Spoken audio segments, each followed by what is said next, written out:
Après plusieurs éditions, le Préalptré du Mouret revient le 7 septembre 2024 avec un nouveau comité et un programme très original. Mi-avril, j'ai eu la chance de participer à une séance avec tous les membres du comité, mon studio d'enregistrement avec moi. Reprendre un comité, alors que sous l'ancienne équipe l'événement avait trouvé ses marques, n'est pas un exercice facile. Comment des personnes sans expérience apparente dans la gestion d'un événement s'organisent pour mettre sur pied un tel événement ? Dans le premier épisode de cette série qui va vous accompagner durant votre été, je vous emmène faire la connaissance du comité et on va profiter pour faire un état des lieux un peu plus de 4 mois avant le trail. Je vous souhaite une très belle écoute. Bienvenue dans Au-delà des murs, le podcast dédié à tous les passionnés de l'asphalte, de la nature ou de la piste. Ici, nous allons explorer les recoins de l'univers de la course à pied, que vous soyez novice ou que vous ayez déjà plusieurs dossards à votre actif. Au fil des épisodes, nous plongerons au cœur de la préparation physique et mentale, nous décortiquerons les secrets d'une nutrition équilibrée et nous nous pencherons sur les enjeux cruciaux de la santé pour vous permettre d'atteindre vos objectifs en toute sérénité. Si vous recherchez des avis d'experts, des témoignages de sportifs, des conseils pratiques pour vous aider à améliorer votre condition physique, à renforcer votre mental et à optimiser votre alimentation, tout ça dans la bonne humeur, vous êtes au bon endroit. Prenez une profonde inspiration, relâchez toutes les tensions, votre voyage au-delà du mur commence ici. Je vais m'accueillir chez vous ce soir pour ce premier épisode de cette série consacrée au Préalptré du Mouret qui aura lieu le 7 septembre cette année. Donc on est à peu près 4 mois de l'événement. Ce que je vous propose, c'est que pour les personnes qui nous écoutent, les auditrices et les auditeurs, on fasse un tour de table. Une fois n'est pas coutume, on va commencer par Madame Colline, à toi l'honneur. Alors bonjour, moi je suis responsable des médias sociaux, donc je garde une connexion dynamique entre les sportifs et nous et je leur donne toute l'actualité et les nouveautés de notre comité. Ok, suivant. Suivant, c'est Jérôme Maillard, je suis responsable des parcours et puis passionné de trail, d'autres sports à côté, donc c'était tout naturellement que je me suis tourné vers la responsabilité des parcours. Et puis c'est pas une énorme charge de travail en soi comme ça, mais il y a quand même beaucoup de choses à planifier et puis ça oriente mes entraînements d'être responsable de ce poste dans ce comité. Génial. Olivier, je suis responsable des bénévoles. Je suis arrivé dans ce comité, parce que j'étais dans un autre comité d'un trail qui ne s'est pas donné. Puis après, Jérôme a venu me chercher un peu pour venir au comité. Dominique, je suis un vieux de l'Allier. J'ai commencé comme bénévole en 2017, là, au premier trail. Je m'occupe de l'infrastructure de ce trail, donc tout ce qui concerne les tables, les affichages, tout ce qu'on veut, les quadistes, les samaritains, ça englobe pas mal de choses. Tout ce qui est infrastructure le jour de la fête finalement. Tout à fait. Rôle indispensable. Sans ça, rien se fait. Absolument. Salut, moi c'est Xavier, donc l'ancien président, fondateur du Préalptré du Mouret, en 2017 comme l'a dit Dominique. Et puis aujourd'hui, mon rôle c'est de passer le relais vers le nouveau président qui a pris les rênes comme un chef, qui gère ce nouveau comité. Et puis j'ai gardé une petite patte dans le comité puisque je m'occupe du Gorilla Challenge, donc c'est la course réservée aux enfants. C'est une course d'obstacles, sans classement, qui se fait dans la boue et la bonne humeur. Dis la vérité, t'étais quand même meilleur que Nicolas. En quoi, en course ? En président. On verra. Je pense que chacun a quelque chose à amener. Donc Nicolas, il a en tout cas sa touche personnelle déjà dans ce comité. Et il y aura des nouveautés que je ne dévoile pas. Génial. Salut, moi c'est Nicolas. Donc comme l'a dit Xavier, moi je reprends la présidence pour cette 6e édition, avec grand plaisir. Je viens pas du tout du milieu du trail, moi je suis un parapentiste et puis je suis arrivé dans ce comité grâce à Jérôme également. Et puis je suis très content d'être là avec cette équipe qui fonctionne bien. Je m'occupe aussi du sponsoring et puis de la course de parapente qui sera une nouveauté au Préalptré du Mouret cette année. On aura d'ailleurs l'occasion d'y revenir parce que ça fait quand même un grand écart, hein. Ça n'a rien à voir au niveau des activités. Mais je suis très curieux de savoir cette complémentarité que vous cherchez à apporter ou pas finalement au niveau de l'événement. Alors Didier, j'ai intégré le comité cette année aussi sur l'initiative ou l'invitation de Jérôme. J'étais plutôt pratiquant jusqu'à maintenant, et puis là je vais donner un coup de main par rapport à l'animation, donc ce sera plus sur l'activité du week-end même. Ok. Salut, moi c'est Gilles, je suis là parce que Jérôme à nouveau, et Xavier aussi un petit peu. Je m'occupe de la communication et puis aussi un petit peu de tout ce qui est du secrétariat, l'organisation un petit peu des comités, et puis voilà, qui dure toujours un peu trop long, mais on essaye de faire au mieux à chaque fois. Très bien. Joli tour de table. Si on va directement dans le vif du sujet, donc honneur à l'ancien président, le sujet qui fâche, pourquoi la dernière édition n'a pas eu lieu? La précédente, tout simplement parce qu'on a dû prendre un temps pour cette passation. Une passation, ça prend du temps si on veut le faire bien, et c'est ce que fait ce nouveau comité. Donc plutôt que de le faire dans la précipitation et prendre tout de suite la date et prendre le travail à la volée tel qu'il est, il faut se réapproprier le projet. Prendre les choses telles qu'elles sont, les unes après les autres. Et puis, je pense que si une manifestation elle veut perdurer, c'est important que tous les membres du comité aient le temps de mettre leur touche personnelle. Du coup, il faut ce temps de réappropriation. Et puis, ça permet aussi de créer un manque pour les coureurs qui nous ont suivis depuis 5 éditions, de se dire « Ah tiens, cette année, ça n'a pas lieu », et puis ils s'aperçoivent que ça faisait finalement déjà partie de leurs habitudes, et puis de leur réserver une nouvelle édition avec des surprises, une nouvelle énergie, et puis une nouvelle organisation. Si on revient à la première édition, c'était quoi l'idée de départ lors de la création du Préal Trail du Mouret? Alors l'idée de départ, c'était de proposer des événements sportifs sur les sentiers de nos armeilles d'antan, sur l'itinéraire phare que l'on a en haut sur la crête du Cousin Vert, que beaucoup connaissent, avec une vue imprenable sur le plateau. Donc c'est quelque chose que dès le début, on a voulu partager, faire découvrir aux gens, ou redécouvrir en les emmenant sur une manifestation, un événement rassembleur, où on met en avant l'authenticité. Donc l'idée, ça n'a jamais été de faire un événement avec 3000 personnes ou plus. Comme je l'avais déjà dit au début, on ne voulait pas faire un Mora Fribourg des Crêtes, mais rester, on va dire, sur une manifestation en dimension humaine, avec toujours cet esprit d'entraide et de dépassement de soi. Et le nouveau président, si je m'adresse au nouveau président, ce nouveau comité-là, qu'est-ce qu'il reflète? Si tu devais donner un adjectif pour qualifier ce nouveau comité qui a réuni autour de toi? Je dirais dynamique, parce que tout le monde est proactif, tout le monde en veut, tout le monde a envie que ce trail continue. Xavier l'a mis sur pied en 2017, il a décidé de remettre le flambeau. Et puis, si ce comité-là n'existait pas, il n'y aurait pas de trail en 2024.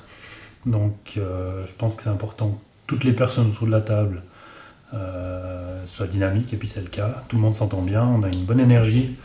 Et puis, à mon avis, on arrive à faire perdurer un petit peu les valeurs que Xavier avait voulu mettre en avant lors de la création. Ce qui me fait dire que je pense qu'on le fait juste, c'est qu'il est toujours avec nous. S'il avait pensé que c'était plus sa même énergie, je pense qu'il nous aurait quittés aussi. Donc à mon avis, on est toujours dans le tir, on continue avec l'idée de base, et puis on va jusqu'au bout. Alors on a parlé de Xavier, mais on n'a pas parlé de Jérôme. J'ai l'impression que tu es un peu celui qui tire les ficelles là derrière. Tu es quelqu'un de la région, c'est ça? Pas du tout en fait. Moi je viens de la Glane, tu vois, pas du tout de la région, mais je viens m'entraîner ici, et puis oui, si je tire les ficelles, je sais pas si c'est parce que j'ai des gros doigts ou pas, mais comme on a pu le dire, il y a un petit peu tous les nouveaux membres du comité qui sont arrivés dans ce comité grâce à moi. Ça me faisait un petit peu mal au cœur de laisser partir à rien ce trail, parce que j'ai eu vraiment beaucoup de plaisir à y participer et ensuite à intégrer le comité. Donc j'ai un petit peu cherché autour de moi les personnes qui étaient capables, que je sentais capable d'intégrer le comité. Et puis très rapidement et heureusement d'ailleurs, j'ai trouvé plein de belles énergies, une belle complémentarité. Et puis comme l'a dit notre président, ça donne une belle dynamique. C'est cool, je me réjouis de voir ce que ça va donner cette année, le 7 septembre. Génial. Gilles, si on fait un pointage, je vois que tu consultes frénétiquement le site internet. Combien il y a eu d'inscrits depuis qu'on a commencé à enregistrer cet épisode? On a lancé les inscriptions il n'y a pas si longtemps que ça. On est actuellement à 32 participants. Alors c'est clair, on attend pas mal de participants un peu, je dirais, au dernier moment cet été. je pense qu'on est encore un petit peu tôt dans la saison. Ok. Et au niveau de la promotion sur les réseaux sociaux, Colline, comment est-ce que tu t'y prends? C'est quoi la stratégie pour attirer un maximum de monde? Alors c'est vrai qu'on est à 4 mois et demi de l'événement, et là on regarde à travers la fenêtre, j'ai l'impression que c'est la fin du monde parce qu'il est en train de neiger. C'est quoi votre plan pour faire en sorte qu'il y ait un maximum de monde? Alors pas 3000 personnes comme disait Xavier, mais un max de monde ce fameux 7 septembre. Alors pour commencer, moi j'ai communiqué avec certaines personnes qui sont connues dans les réseaux sociaux pour qu'ils puissent justement attirer du monde et des personnes qui partagent les mêmes valeurs que nous et aussi ce côté sportif. En parlant de la neige, on devait faire une vidéo il n'y a pas longtemps justement pour faire de la pub sur les réseaux qui a été annulée à cause du temps. Donc on va pouvoir faire cette vidéo prochainement pour la publier et amener du monde. Et je vais aussi faire une vidéo pour que les gens puissent nous aider financièrement et qu'on puisse justement aussi récolter un maximum d'argent pour pouvoir nous aider dans plusieurs infrastructures. C'est finalement aussi le nerf de la guerre, ces sponsors. Pour ce qui est du côté des sponsors, c'est plutôt du côté de Nicolas. Et dis-moi Nicolas, tu viens de quoi? Tu fais quoi dans la vie comme métier? À l'origine, je suis installateur électricien, donc je viens du monde du chantier. Et puis maintenant, je suis indépendant. Je travaille dans la gestion énergétique des bâtiments. Ce qui me permet aussi, justement, au niveau des sponsoring, d'avoir pas mal de contacts des entreprises locales. D'une part dans le bâtiment, mais aussi tout le reste des entreprises, je dirais que je côtoie assez régulièrement. Et puis ça permet d'avoir un réseau un petit peu large pour essayer de contacter des gens pour qu'ils nous aident à mener à bien ce projet. Est-ce que vous cherchez à attirer tout type d'entreprise ou vous avez quand même une ligne directrice des entreprises et des sponsors que vous voulez avoir chez vous? On essaie en priorité de favoriser nos entreprises locales, donc de s'éloigner au minimum de notre terrain. Donc on privilégie les entreprises du Mouret. Après on s'écarte un petit peu, on va jusqu'à Marly-la-Roche, on peut aller jusqu'à Bulle, mais disons qu'on essaie de rester fribourgeois entre guillemets. Et puis je crois que pour l'instant ça fonctionne assez bien. Les entreprises jouent le jeu aussi parce que c'est là qu'elles ont leur intérêt. Donc on essaye de favoriser nos entreprises et nos acteurs locaux. Un autre nerf de la guerre des événements, c'est les bénévoles. Olivier, tu es responsable bénévole. C'est quoi ton expérience dans la gestion et la recherche des bénévoles dans les courses? Alors, c'est la première fois que je suis responsable bénévole. J'ai participé à plusieurs événements comme bénévole, dont une fois au Trail du Mouret. Mais après, il y a nouveau Jérôme qui a fait bénévole, qui a été responsable bénévole pour m'aider aussi si jamais. Mais j'ai pas d'expérience justement dans la recherche bénévole. Et puis au niveau des inscriptions, vous avez suffisamment de monde ou alors tu vas me dire on est toujours à la recherche de monde, mais comment ça se passe à 4 mois et demi? On arrive encore à trouver des gens qui veulent donner du temps pour un événement? Pour l'instant on n'a pas grand monde, mais on n'a pas encore fait de pub justement pour trouver du monde. Après avec nos réseaux, je pense qu'on va trouver, ça va jouer. Nos connaissances, les réseaux qu'on a, il y aura assez de monde. Non, ouais, donc les amis et la famille vont être fortement sollicités. Avis à eux et merci à eux d'avance. Dominique, responsable infrastructure, qu'est-ce que vous nous préparez comme village des fêtes le jour de la manifestation? L'édition phare, c'est clair qu'on aura le Gorilla Challenge qui va beaucoup animer l'infrastructure autour de cette course parce que Xavier est là pour amener beaucoup de monde et beaucoup d'enfants, de parents et de grands-parents qui seront là durant cette course.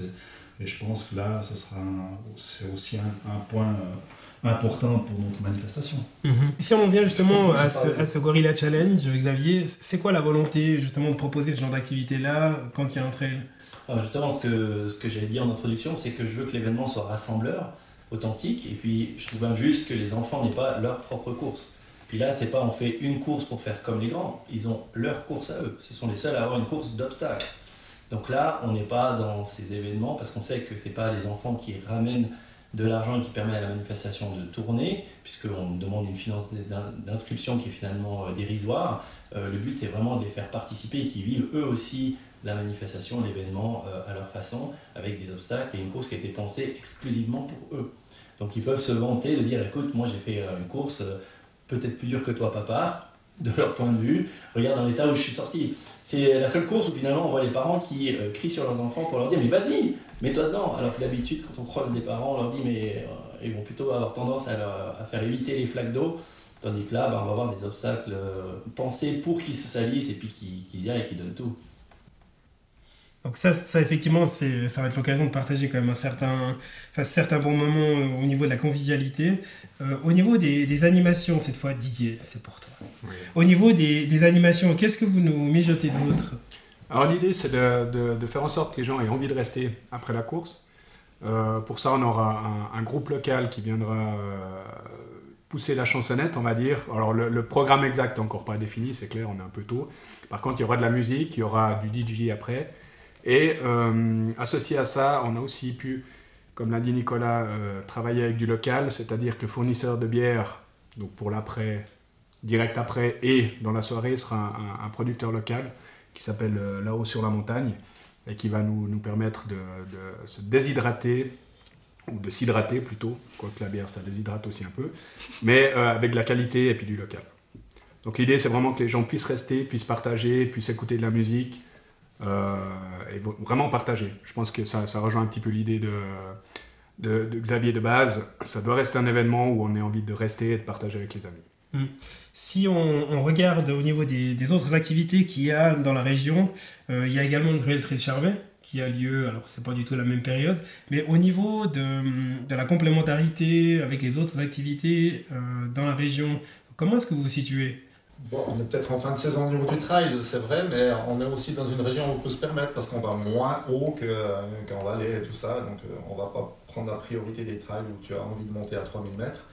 Et puis au point de vue des autres manifestations, je pense que c'est aussi la saison idéale parce que on n'est pas encore dans les courses de fin d'automne ou d'hiver. C'est un petit peu la fin de saison de trail et c'est les distances et les parcours qui se prêtent particulièrement à cette période-là. Je complète juste un petit peu la réponse en disant qu'on innove un peu cette année, comme dit, donc il y a un parcours avec le parapente, chose qui n'est pas faite dans les autres trails, et puis également on a ce parcours surprise de 20 km cette année, donc je pense que c'est des petites innovations qui, à mon avis, peuvent faire attirer un public un peu plus varié que sur d'autres événements. Typiquement, parlons-en de ces fameux parcours surprises. Alors, on voit, il fait 21 km sauf erreur. Il y a plus de dénivelé à la descente qu'à la montée, donc on sait qu'on va partir plus haut que le point d'arrivée. Donc après, on peut éventuellement demander à ChatGPT s'il peut pas nous dégoter les spots potentiels de départ. Mais au niveau de la gestion de l'infrastructure et des moyens de transport, vous avez prévu de vous organiser comment ? L'idée de base du trail surprise, c'est de proposer aux gens de visiter une région et de pousser la réflexion, de pousser l'idée jusqu'à la surprise du départ. Parce que moi, si je m'inscris souvent à des trails pour découvrir une région, et pas seulement pour participer à une compétition. On pourrait le comparer avec un 10 km sur route, tu vas pour battre un temps et pas pour découvrir la route sur laquelle tu vas courir. Donc voilà un petit peu la notion de ce trail et du trail surprise. Et puis ensuite, on va pousser la surprise, si je peux m'exprimer ainsi, jusqu'à carrément embarquer au dernier moment les gens via des bus navettes pour les emmener sur un départ qu'ils ne connaissent pas.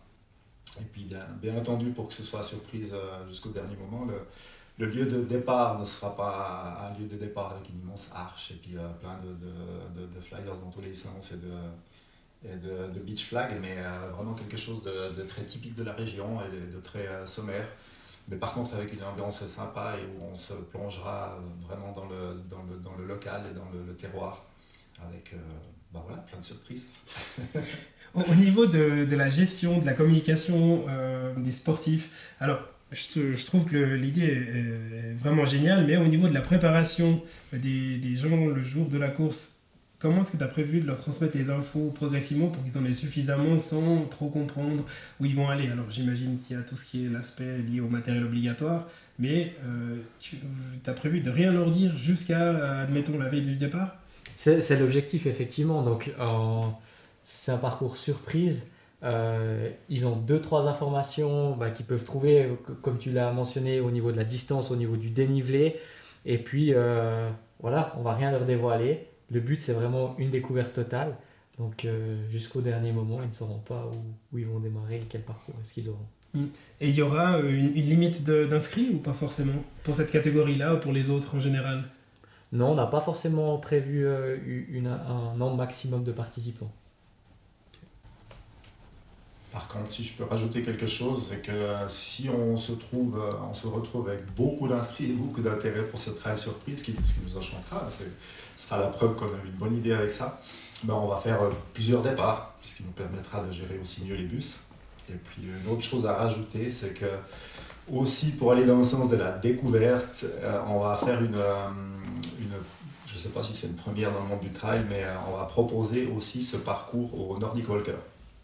C'est-à-dire un départ avancé, pour se permettre de marcher tranquillement sur le tracé du parcours, et puis avoir le temps encore plus de discuter, de prendre des photos, de saluer le travail des bénévoles et tout ça.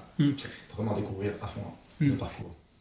Si on revient aux différents parcours de la course, donc il y a le classique de 38 km, il y a la surprise de 21, il y a le hike and fly, donc ça c'est pour la partie parapente, et il y a le parcours d'obstacles. Si on s'arrête là au niveau du parapente, à qui est-ce que je passe le flambeau pour qu'il m'explique cette idée un peu de dingue? Au président, bien évidemment, Nicolas. Ouais, alors ça c'est une petite idée qui vient de moi, parce que vu que je sais pas très bien courir, je me suis dit que si je venais au comité, il fallait que je vienne avec mon domaine d'activité, donc le parapente. Le hack and fly, c'est une discipline du parapente relativement peu connue du grand public. C'est pas quelque chose qu'on voit beaucoup dans les médias, qu'on entend beaucoup parler. Mais les parapentistes, ils existent et puis ils aiment bien cette discipline-là. On a une course de parapente qui est la Mia Cup dans la région de l'Intiamont. Et puis dans la région de Fribourg, là, il n'y avait rien. Alors j'ai proposé au comité d'intégrer ça au Trail du Mouret. Et puis tout le monde a tout de suite suivi l'idée. Donc c'était très agréable aussi de voir la volonté d'intégrer ça au Trail du Mouret. Après, le but c'est de partir sac à dos et chaussures, de monter sur les sommets, de redescendre en parapente. On replie le parapente et puis on repart sur le sommet, on redescend une fois. De faire ça un maximum de fois dans la journée pour cumuler des points. Et puis celui qui aura fait le plus de points gagnera la course. C'est donc ça. Donc c'est pas une course de parapente dissociée du trail, c'est vraiment faire en sorte que les gens ils crapahutent quand même avec le matos, donc ils ont un handicap, ils ont droit à des bonus parce qu'ils portent le matos ou pas du tout? Non, alors il n'y a pas de chrono. Donc c'est pas une course chronométrée. Chacun va à son rythme. Mais c'est clair que les parapentistes ont entre, 3 kg pour les plus légers à 7 kg pour les plus lourds sur le dos. Et puis ils y vont en marchant ou en courant en fonction de leurs conditions physiques. Et puis, alors il y en a beaucoup qui courent. Et puis en général, c'est des gens qui aiment bien le dénivelé positif. Ouais, j'imagine effectivement qu'ils font ça. Colline, j'ai regardé sur les réseaux sociaux il n'y a pas longtemps, il y a 2 personnalités très connues de la région fribourgeoise, dont un qui aurait dû gagner les poteaux il y a quelques années, qui n'a malheureusement pas gagné, qui seront présents à la course, c'est Colin et Marie de Koh-Lanta. Qu'est-ce que vous pensez que ce genre de personnes-là va vous apporter dans ce genre d'événement? Eh ben déjà, par leurs publications qu'ils ont fait, que j'ai vues jusqu'à présent, ce sont des personnes qui adorent le sport, qui aiment justement se challenger. Et puis, en ayant contact avec eux, ce sont 2 personnes qui sont vraiment enjouées de faire plein de choses, qui aiment le contact, qui aiment les nouveautés. C'est aussi 2 personnes dynamiques, donc ça rajoute vraiment quelque chose de génial à notre comité et ça nous aide aussi justement pour pouvoir faire de la pub pour ce trail parce qu'ils sont vraiment très présents sur les réseaux et c'est d'une grande aide pour nous. Et eux, ils ont prévu quoi comme parcours? Ils font le trail du 21 km surprise. Génial. Exactement. Ils auront déjà plusieurs trails dans les pattes, donc ils font un trail quand même de 21 km, mais pas du coup le 38, parce qu'il faut qu'ils puissent aussi se reposer, si je puis dire. 38 km à baliser, ça représente quand même une certaine tâche de travail. Alors, préparation en amont, préparation pour débaliser après, ce qui est tout de suite moins fun. Comment est-ce que tu t'organises pour faire ce genre d'activité-là? Alors, je me suis toujours dit que le balisage, c'était certainement l'activité la plus ingrate dans une course. Mais pourquoi? Non, tu prends un gros sac à dos, tu balances tes jalonnettes et tu pars courir en montagne, il n'y a rien de plus sympa. Ouais, sauf quand il faut les enlever. Ah, même pas, non, c'est le mouvement inverse, non, il n'y a rien de plus sympa à faire. Enfin, non, je rigole, c'est pas du tout une corvée, surtout quand il fait beau, ça dépend du tout des années. Non, mais en fait, j'ai des amis qui viennent m'aider. Et puis, j'ai jamais de problème à trouver suffisamment de monde pour aller baliser. C'est vrai que débaliser, en fait, ça doit se faire tout de suite après la course. Alors, c'est les copains qui sont venus m'aider à baliser, mais en fait, ils ont surtout fait la course, ils n'ont pas envie de refaire un tour, tu vois. Mais les années précédentes, on avait 54 km, donc c'était bien davantage que le 38. Et puis, ça n'a jamais été trop un souci de débaliser. Au pire, tu reviens 2-3 jours après, et puis tu finis ce qui n'a pas été fait. Mais en principe, on a dans les bénévoles un voire deux coureurs balais qui suit le dernier coureur pour non seulement débaliser, mais aussi libérer les postes de bénévoles sur le parcours. Et puis ça se fait tout seul finalement, c'est pas trop compliqué. Qu'est-ce qui vous motive, au-delà de Jérôme? J'ai bien compris que Jérôme est un très fort moteur. Mais qu'est-ce qui vous motive personnellement, vous, à vous engager pour ce genre de manifestation-là? Colline? Moi, c'est surtout pour me donner un challenge à côté de mon travail actuel. J'aime toujours avoir de la nouveauté, sortir un peu de la routine. Et puis, c'est des choses justement qui me créent vraiment du plaisir et puis qui me changent de mon travail du matin au soir, quoi. Ok. Et puis Jérôme? Mais moi, je suis celui qui a amené tout le monde ici. Donc, c'est dans ma nature d'être dans tous les comités. Non, pas du tout. Moi, je suis arrivé grâce à Xavier, donc je suis pas le créateur du truc. Je sais pas. Moi, j'ai dit spontanément grâce, donc je vais rester sur cette notion-là. Et puis j'étais dans plusieurs autres comités avant, notamment j'ai fait beaucoup de boxe, donc j'ai quitté le comité de la boxe pour m'engager un petit peu plus dans celui-là. En vieillissant, on a moins envie de faire de la boxe, c'est plus de faire des sports dans la nature et moins percutants que la boxe. Et puis j'ai trouvé dans l'ancien comité déjà vraiment des personnalités sympas avec qui j'avais envie de m'engager. Et puis quand on s'est un petit peu dissous, j'ai vraiment voulu retrouver cette ambiance et puis faire perdurer le comité et le Trail du Mouret. Ça, c'est une belle philosophie, ça. Absolument. Je suis content que tu le soulignes. Merci. Très bien. Monsieur le Président, on se projette le 7 au soir, allez, le 8 très tôt le matin. Tu imagines ressentir quoi comme sensation? La fatigue. Uniquement. Non, mais si tout se passe comme on le souhaite, comme on l'envisage, je pense qu'on sera tous très contents de l'avoir fait, que tout soit bien passé. Et puis, à mon avis, on va déjà réfléchir à l'édition numéro 7 pour directement recommencer. Et puis, c'est clair que quand on est engagé là-dedans, après, on a envie d'y aller, on a envie d'aller au bout. Puis une fois que c'est fini, il nous manque quelque chose, alors on recommence. Et puis c'est aussi un peu pour ça que je me suis engagé. Hein. J'aime beaucoup l'ambiance qu'il y a eu au trail. Depuis les débuts, j'ai participé à toutes les éditions, plutôt du côté du bar que du côté de la course. Mais il y a toujours eu une bonne ambiance. Je suis né sur les flancs du Cousin-Bert. Je suis de la région, donc pour moi c'est important de m'engager pour ce genre de manifestation. Et puis je pense qu'on va bien le faire. Et puis que le 8, on sera tous très heureux que ce soit passé, mais qu'on réfléchira déjà pour la suite. T'es rassuré d'entendre ça, Xavier? Ouais, et puis moi ça me réjouit beaucoup parce qu'en fait, on regarde la genèse du projet depuis le début. Chaque année, on a proposé des choses nouvelles et des choses qui sont apparues, des choses qui ont disparu.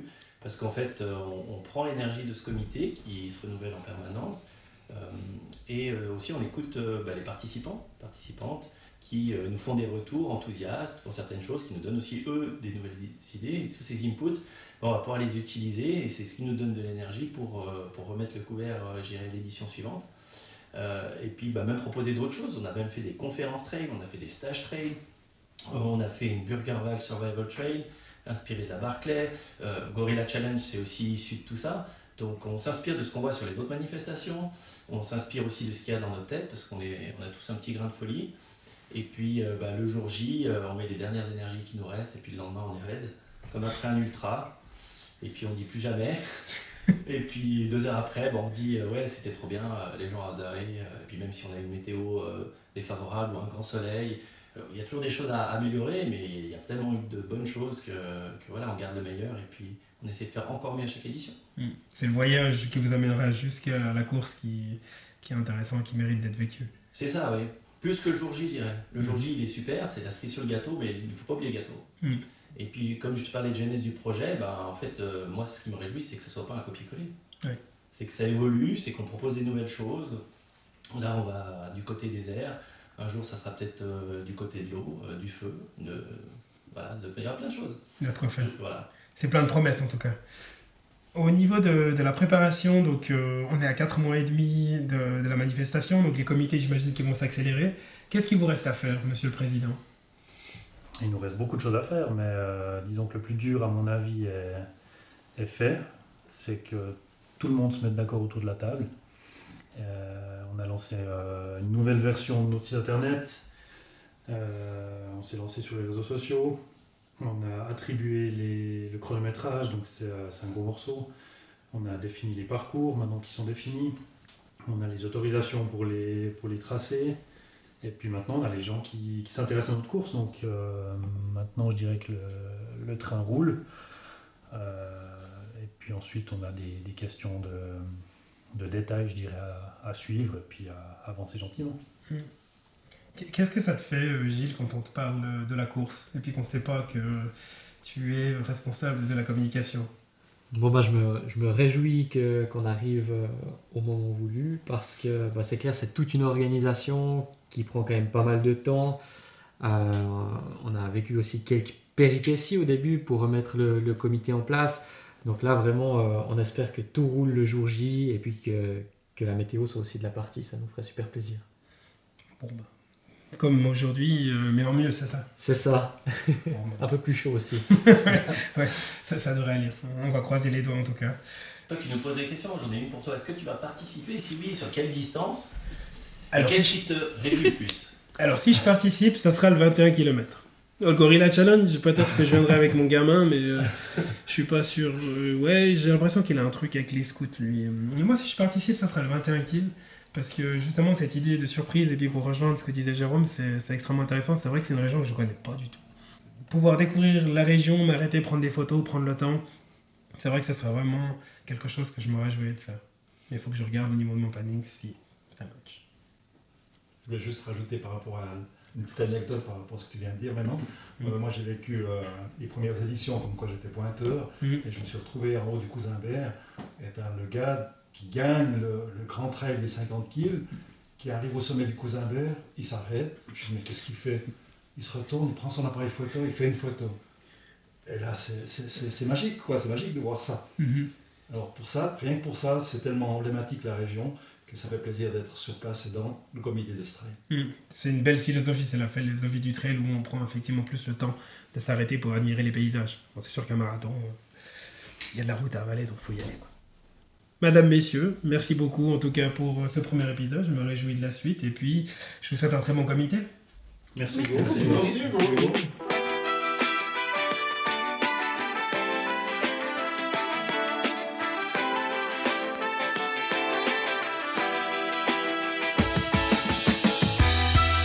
Si cet épisode vous a plu, merci de lui laisser un avis 5 étoiles et partagez-le avec vos amis et votre famille. Me laisser un commentaire, c'est m'offrir l'occasion de m'améliorer pour continuer à être écouté par vous.